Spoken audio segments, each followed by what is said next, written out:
अस्सलाम वालेकुम viewers, rich Pakistan का नया एपिसोड लिए मैं हूं आपका मेजबान अब्दुर्रहमान। आइए डिस्कस करते हैं आज की दो इंटरेस्टिंग न्यूज।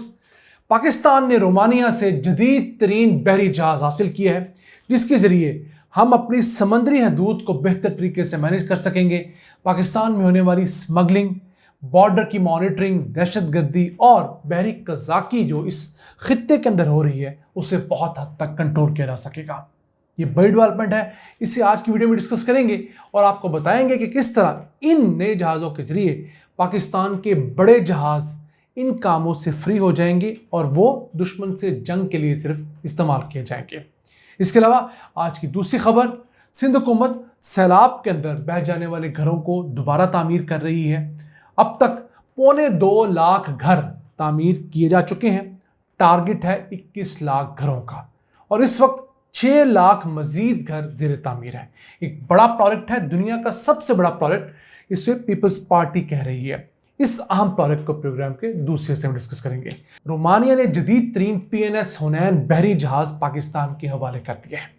ये ऑफशोर पेट्रोल वेसल है, जिसके जरिए पाकिस्तान अपनी बहरी हदूद के अंदर बहुत तेजी से सर्वेलेंस कर पाएगा। ये सर्वेलेंस के लिए, स्मगलिंग रोकने के लिए, बॉर्डर कंट्रोल के लिए, दहशतगर्दी रोकने के लिए, बहरी कज़ाकी रोकने के लिए बहुत कारआमद जहाज है। इसके ऊपर एंटी शिप मिसाइल्स भी नस्ब हैं और एंटी एयरक्राफ्ट मिसाइल्स भी नस्ब हैं।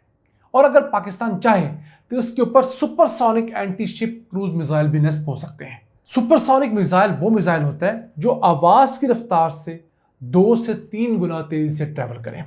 तो इस जहाज के ऊपर ऐसा सुपरसोनिक मिसाइल नस्ब किया जा सकता है जो कि मैक 3 स्पीड यानी हवा की रफ्तार जो 1126 मीटर फी सेकंड है, उसकी बजाय 2300 मीटर फी सेकंड की रफ्तार से ट्रेवल कर सकता है और बहुत तेज से जाकर दुश्मन का जहाज तबाह कर सकता है।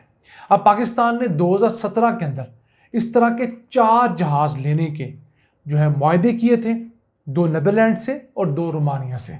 2 निस्बतन छोटे थे, 2300 टन के, वो 2 जो थे वो 2600 टन के हैं। तो आज वाला बड़ा है 2600 टन का। इससे पहले पाकिस्तान PNS यरमूक और PNS तबूक हासिल कर चुका है। PNS यमामा एक है, उसकी कंस्ट्रक्शन अभी जारी सारी है। तो इन जहाज़ों के इंडक्शन के बाद पाकिस्तान नेवी को पेट्रोल के लिए, सर्वेलेंस के लिए अपने बड़े जहाज़ जो फ्रिगेट और कॉवेट कैटेगरी के होते हैं वो समंदर में नहीं भेजने पड़ेंगे। तो छोटे काम के लिए हमने निस्बतन छोटे बहरी जहाज ले लिए हैं। ये जो फ्रिगेट और कॉवेट हैं, ये हम लोग किसी जंगी मश्क के दौरान या जंग के दौरान या स्किर्मिश के दौरान इस्तेमाल करेंगे। वैसे हम इन्हें महफूज रखेंगे क्योंकि वो बड़े जहाज़ होते हैं और महंगे जहाज। और ये जो हमने आज PNS हुनैन भी लिया है, ये तमाम अपने मुतलका काम सर अंजाम दे सकता है। इसके ऊपर मल्टी रोल किस्म के हेलीकॉप्टर्स उतर सकते हैं, यहाँ से टेक ऑफ कर सकते हैं और 60 लोगों का क्रू इसके ऊपर हर वक्त डिप्यूटेड रह सकता है। 40 दिन ये समंदर के अंदर बासानी रह सकता है।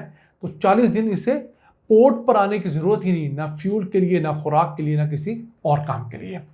और पाकिस्तान अब दुनिया के 34 बड़े ममालिकों की जो टास्क फोर्स है, जो कंबाइंड टास्क फोर्स है बहरी कज़ाकी के खिलाफ, उसका भी लीड बना है।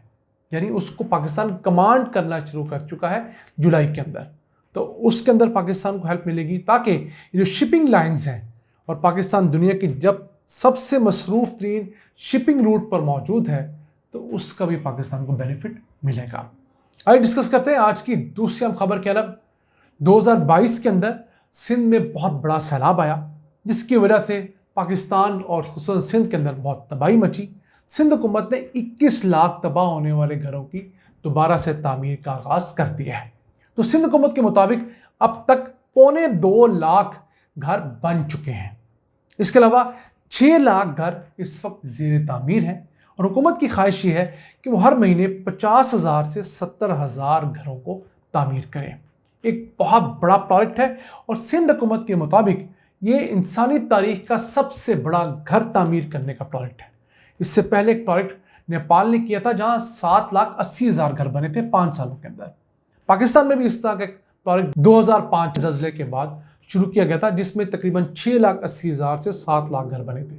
तो इस प्रोजेक्ट को अब हम फलता फूलता देख रहे हैं, चंद तस्वीर आपके साथ शेयर कर रहे हैं।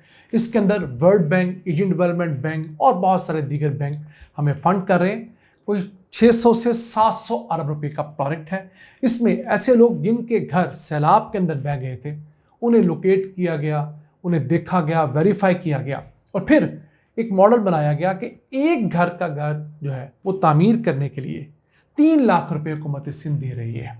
उसमें 75,000 रुपये आपको बुनियादें बनाने के लिए दिया जाता है और आपको कम से कम ज़मीन से 3 फुट या 5 फुट ऊंची तक बुनियादें रखनी होती है, ताकि खुदा न खास्ता नेक्स्ट टाइम भी कभी सैलाब आए तो अगर आपका घर 5 फुट ऊंचा है तो बहुत तक आप सैलाब से बच जाएंगे। फिर ये सारे पक्के मकानात बन रहे हैं, बाकायदा सीमेंट के जरिए बनाए जा रहे हैं।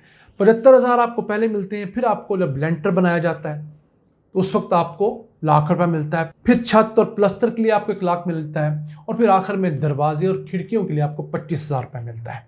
तो इस सिस्टम में 8 लाख लोगों के बैंक अकाउंट्स भी खुलवा दिए गए हैं। तो एक अच्छा स्टेप है सिंध हुकूमत की जानब से कि गरीब लोगों का फ़ायदा भी हो रहा है और इसके ज़रिए उनको मुस्तकबिल में वोट भी मिलेंगे, क्योंकि 21 लाख घरों में 1 करोड़ लोग राइश पजीर होंगे। ये सिंगल बेडरूम के घर हैं, कोई बहुत लेविश काम नहीं है। उसकी बहुत सारी डिटेल्स आप नेट पर जाके जान सकते हैं। एक इंटरव्यू मैंने डिस्क्रिप्शन में डाल दिया है, जो लोग मज़ीद इस प्रोजेक्ट से मुतालिक जानना चाहते हैं वो जाके देख लें। अभी 8 लाख घरों तक हुकूमत पहुंची है, तकरीबन 12-13 लाख घर अभी बनने हैं मुख्तलिफ अजला में। सिंध के 23 अजला के अंदर ये काम हो रहा है, तो आहिस्ता आहिस्ता वो इस काम को बढ़ा भी रहे हैं। वैसे जो फ़ॉरेन फंडिंग की उम्मीद थी, उस रफ्तार से फ़ॉरेन फंडिंग आ नहीं रही।